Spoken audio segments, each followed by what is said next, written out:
Praise the lord. ప్రభువైన యేసుక్రీస్తు నామమున మహిమ కలుగును గాక.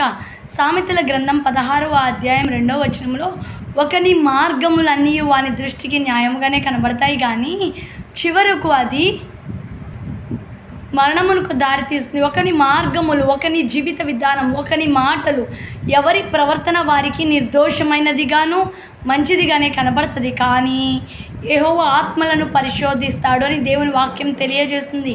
నేను ఏ మాట మాట్లాడాను అనేది కాదు, కానీ ఏ ఉద్దేశంతో మాట్లాడాను అనేది ప్రభువు గ్రహిస్తాడు.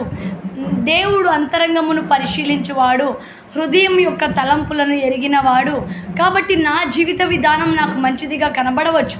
వాళ్ళు నాకు తప్పు చేశారు కాబట్టి నేను కూడా వాళ్ళకి అలాగే ప్రవర్తించానండి, అదేం తప్పు ఉంది అనొచ్చు. కానీ దేవుడు హృదయమును పరీక్షిస్తాడు, పరిశీలిస్తాడు.